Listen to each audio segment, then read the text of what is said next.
Go. Streaming from South Africa to the world. This is the Stonks Go Moon podcast. What just happened? We break it down so you don't have to. Welcome everyone to the Stonks Go Moon podcast. My guest today, Andrew Sorokovsky, VP Business Development at Immutable. Welcome to the pod. Thank you so much for having me. Now that we've got the tech gremlins out of the way, between Microsoft and Zoom, I don't know how everyone survives. You've got some experience in tech. You've spent some time at Uber Eats in business development. Tell me, how do you make the jump from Uber Eats to Immutable? Like, what was that? Like, oh, I'm going to go from fast food delivery to just delivering epic Web3 games to people. How does that work? Yeah, good question. I really believe in nonlinear kind of careers. So kind of very, very early days, I cut my teeth in the very early days of SaaS at a company called Hootsuite. I joined very early and we basically just were figuring out. Yeah, which is like, if you're a creator, you actually probably know a little bit about Hootsuite. Yeah. So did that for a couple years, and then I moved completely sight unseen to Australia. I joined the Uber team to scale up the Uber business. At the same time that I moved to Australia, though, roughly 2016, I started getting red pilled on crypto. And so Bitcoin, Ethereum, this is also like a little bit of the mania, like when you were seeing it on news and your friends were talking about it and asking you about it. But I, definitely bought some Bitcoin, some Ethereum, and I definitely got Bitcoin, Ethereum, smart contracts. I was like a little bit unsure, but I had just embarked on this new journey with Uber and this commitment in Australia. And so I was like, look, I had a couple people that were like, hey, you should try, join this small startup. I didn't really pay too much attention to it, so I was already invested and I went on my Uber journey. And I basically stayed in Uber for 4 years. And during that time, obviously the space kind of continued to grow, kind of crypto just became more or less undeniable. Yes. And then this concept of blockchain gaming kind of came on the scene, 2020, 2021. And it was a little bit random, but, Immutable came knocking and, I kind of just put all the stuff together. One, I have a ton of learnings. I'm happy to kind of talk about it at Uber and what kind of helped bridge that gap. But, having started slowly to get red pilled over those 4 years, gaming just made a ton of sense. I've been in businesses where we spend a lot of our time interacting in online digital spaces. And I was like, cool, this tech is here. Let's give it a go. So that's the story. Before we get into your lessons from Uber to Immutable, what is it with Australia and crypto? And is there something in the drinking water? Because there seems to be a lot of people for a country that's not that big, or continent country that's not that big compared relatively to Asia and America. What's going on? What's the fascination? So I can speak as an honorary Australian now. Yeah, I'm originally Canadian. I moved here 8 years ago. That's why I don't have the accent, but I'm a citizen. I don't know. Like it's gotta be because like everyone lives by the ocean or something. Like Australia really punches above its weight, as you know, right? Like absolutely. You got Doge, you got Kane and the Warwick brothers, Alluvium. Like there's just a lot that's cooking here. So I don't know what it is, but it's an awesome culture. So instead of people going to Dubai to experience crypto and the crypto revolution, they should come to Australia, basically. That's what I'm hearing. They should. Not for taxes, but they should. Not for taxes. Right, let's get into Immutable and the gaming side. I want to talk to you about bridging the gap between ownership-driven gameplay, that we've seen in Web3, like I'm owning my assets and stuff like that, to the narrative-driven gameplay that we've seen starting from Diablo 1, Diablo 2, games like that, where it's all about the story. How do you sort of bridge the gap between those two? Yeah, it's a good question. I think at Immutable, we really see ownership-driven gameplay really as a layer that enhances the narrative and really the emotional engagement that I'd say. Gaming is still very much about the game, very much about the gameplay, right? And it's definitely not something that replaces it. We view it very much as something that enhances it. And so I think the reason that traditional games resonate with so many people is absolutely because of the compelling stories, the characters, the lore, the immersive worlds that they create, right? And I know that there's this like promise and like, don't make fun of me, but like, 3 or so years ago, people were like, but imagine if you could carry like pieces of those experiences like a sword from one game into the other. And like, sure, there's a little bit of that promise there, and I can get into it a little bit later on as to why I think that might be still quite far away. But I still think that like there is a different relationship you have when you own an item, right? And like, different markets actually get this a lot. Western gamers sure are kind of more there for like the lore story, etc. But like you go to different markets across Asia, they definitely understand just like, hey, my assets, my items have value, like absolutely no issue there. So, I mean, for us at Immutable, we really believe the key is kind of to bridging that gap is kind of just focusing on, and again, I said at the beginning, it's going to sound like a basic answer, but it's really the game design and gameplay that prioritizes fun. I think the first vintage that we've seen of kind of crypto or blockchain gaming have kind of, had a good run at it, but I think they kind of deprioritized that, like, hey, am I actually coming to this product just for the game itself? Yeah. Yes, there's all this other great stuff. Yes, there's the potential for a token airdrop, all that. But I'm actually finding that I'm coming back to this product because it's really, really compelling, and I can't put it down.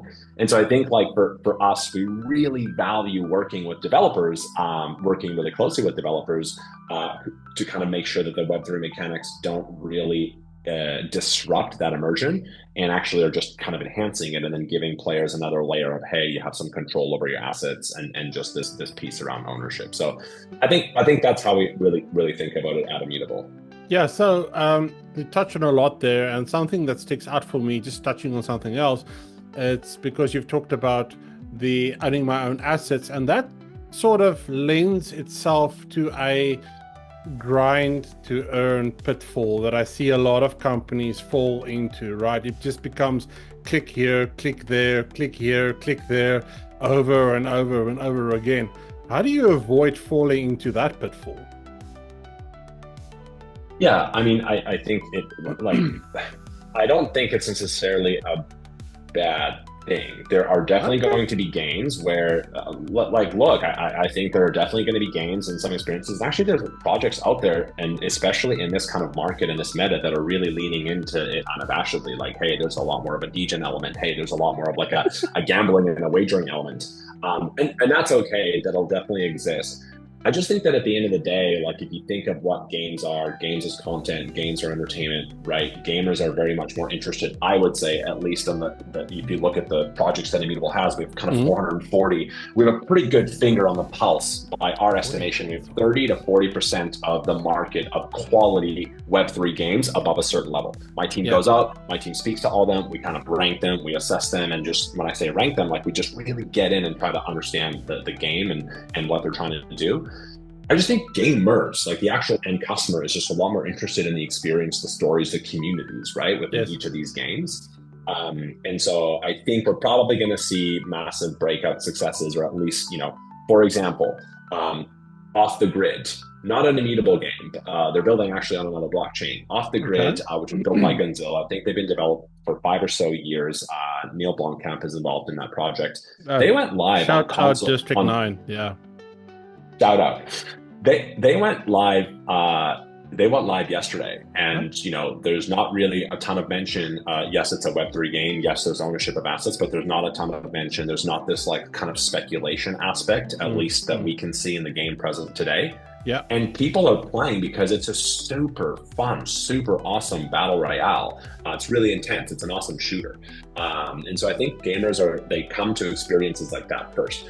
And so Immutable doesn't really take kind of like editorial stance. There will be some developers who are experimenting on a very grind to earn model, and we've definitely seen a lot of that lend itself a lot more with the Axie style. But there are also plenty of examples of developers coming to market now where it's absolutely just about the rich kind of experience, and then how do you kind of add this different element on?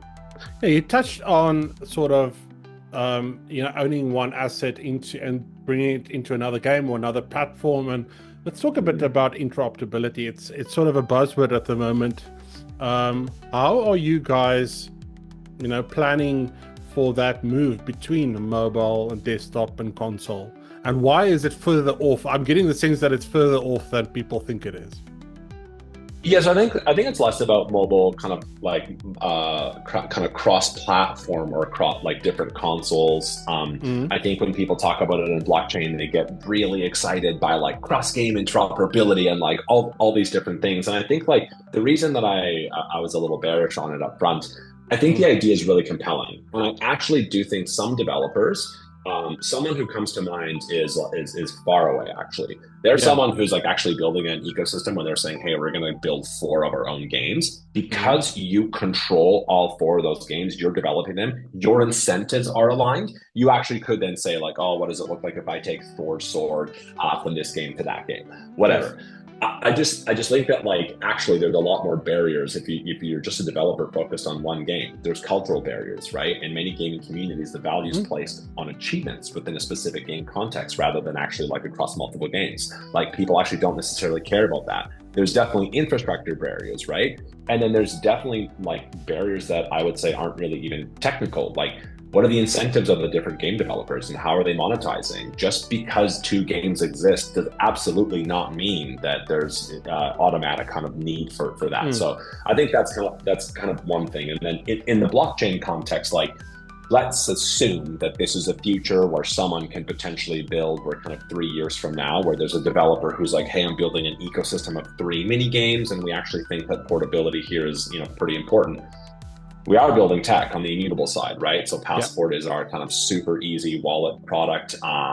Just celebrated 3 million registrations, frictionless signing. Like we believe that the experience actually has to be the same and on par with a Web2 experience. Yes. So you don't need to focus on the chains, on the wallets, on the infrastructure. Anytime that anything kind of blockchain or crypto is involved, just needs to be really kind of seamless and under the hood. Yes, but do you think that there's a narrative out there that's being pushed that maybe builds Web3 gaming in the wrong way, like interoperability, like it's being this be all and end all, everything needs to be like this? Do you think that's out there? Um, a little bit.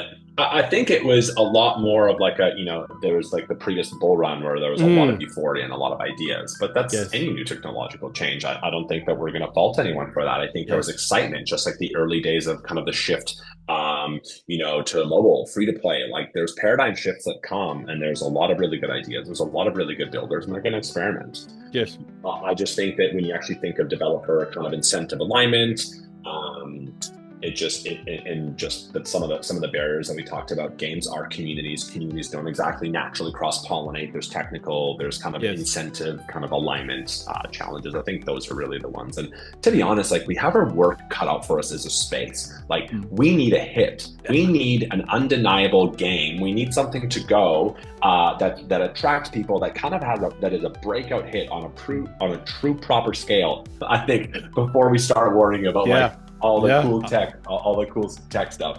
How far do you think you guys are away from that, to having that cultural phenomenon? I mentioned the example of Off the Grid, which launched on console today. That's like really, Yes. really big scope and scale. High budget, high risk, right? You're going into the most competitive arena, right? You're essentially competing against other shooters, and you have Call of Duty with those types of budgets. Yes. We have a ton of content going live, I would say, over the next year. So if you think of gaming development cycle, there was a glut of funding that basically happened 2-3 years ago, and you can pull up those charts, right? A lot of funding went into the space, and games take anywhere between 12 to 36 months to get built. And so all these devs have been building through the beginning of the last bull, and then really through the bear. So we have a ton of content. And as I mentioned, Immutable, we've done an exceptional job. We've literally won 440 of the top games in Web3, 250 in the last year alone. My team ended up signing and winning onto the platform. Okay. So we have really, really good content. A couple examples of that is, Hunters on Chain by Boomland, Blast Royale, Battle Bears, Mystery Society. We have Space Nation. Like there's really good quality and a lot of good game developers that are coming to market. So we're going to see something really exciting, I'd say, within the next 6 or so months here. 6 months. How do you determine what people want to play now and what people will want to play in the future? Immutable doesn't really take, as I mentioned, like we don't really take an editorial stance. No, like, I know, but so you just rely on the developers, right? Yeah. But all those conversations so you don't have conversations saying, hey, we'd like to see more of this, or we'd like to see less of this. We might, like, okay. we might, like, I've built out, so the kind of, I've been with Immutable for the past 3.5 years. We've taken, I was the first commercial hire, right? So we built out the business development team. And the first thing that we said was like, hey, we got to be where all of our customers are. Yes. So, we built out a global team. And one of the big goals for my team was like, don't be surprised by like a game dev coming to market or this new genre that you didn't know existed in Web3. So we have a really systematic approach. I would say we have 97% coverage of every single Web3 game in market across multiple different tiers. And we do take a look at our portfolio and we say, hey, like, does it make sense for us to kind of like add another shooter? But at the end of the day, we're very just motivated and guided by partnering with the best developers, quality developers that are well-funded, that have a really clear vision and where we can help. Remember, Immutable started in building games, right? Yes. So we have some of that experience. We ran into some of those challenges and we built out the kind of the protocol. We also have some services that we offer. Like we have a studio side of the house where we help partner with them and think through the tokenomics. We think through like the economy. Hey, what about this? Secondary versus primary, all of that. So our role is really to be a kind of a trusted partner. Infrastructure and trusted partner to help these games come to market. The experimentation is going to come from there. Andrew, you have one of the traits that I think make people in Web3 very successful, and that's pragmatism. And that's something you only see it in successful people. I'm not saying that the people that are a bit way out there and the visionaries and the thinkers, whatever, are not successful. Where does your pragmatism come from? Because for me, it's all well and being an idealism or having this ideal scenario, but like you said, we have to be at where the customers are. That's a pragmatic way of thinking. Does it come from sort of your stint in quote unquote Web2, or were you born that way, or where does that come from? Oh man, we're going deep. Yeah. Like I don't know, man. Like I'm an immigrant kid. Like, I grew up in an immigrant household, like first, second generation. Probably something that just kind of stems from just I think that like immigrants kind of assimilating or growing up in another culture kind of have like a bit of a, not necessarily like a chip on their shoulder, but like you just have I think you're just a little bit of an outsider sometimes. And so I think that just maybe like colors your worldview.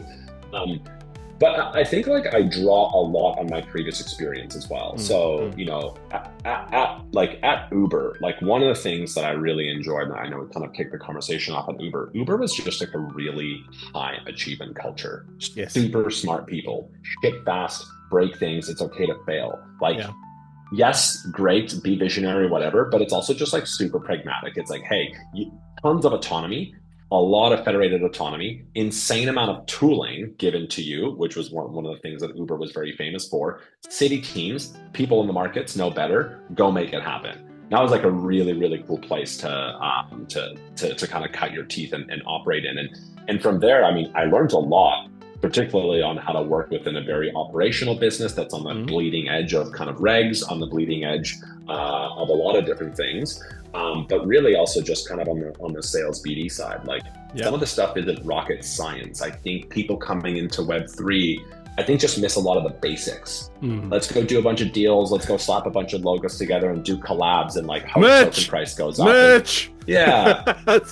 Or like events, or like we have to be at every crypto conference. And so to kind of like talk about pragmatism, I took a look at that when I came in and said, there's a ton of cowboys in this space. And like actually like for Immutable, it's very clear. I was like, we have a pretty good platform, pretty good story, a really great origin story. And I just ended up going out and building what I believe is one of the best BD teams out in market right now, which is evident in the fact that, we have this kind of leading market share. So, that comes from a little bit of my background, I would say. And just, you kind of just meet the customer where they are. It's not super fancy, and just do the basics, like understand what they need. Does your product solve for that? awesome, you got a partnership. If not, like, it doesn't make sense to work together. Well, Andrew, we have come full circle. We started with Uber, ended with Uber. I think it's a great way to end things. If the people want to go and connect with you and Immutable and go check things out for themselves, where can they do that? Oh, definitely. On Twitter or X, my handle is very simple, SORO, at Soro. Immutable is obviously on Twitter as well. And just follow and get the latest what's going on there. And we'll put all the links in the comments. Thank you so much for joining me today. And to our listeners, peace, love, and prosperity. And catch you in the next one. Cheers. Australia's calling you, dreams in sight. Took a red pill just to feel something real. Then the world cracked open like a spinning wheel. Flying through wires, tangled in code, lost in a place where nothing's known. Pixels crash, reality bends, trapped in a game where the fight never ends. This freedom or a trick of the mind. Every step's a glitch, every choice unkind. He's stuck in the screen, gotta find his way out. Battling monsters, swimming in doubt. Game overlooking with every move. In this world, got fight to prove. Red pill took and can't go back now. 'Cause win or die in the digital ground.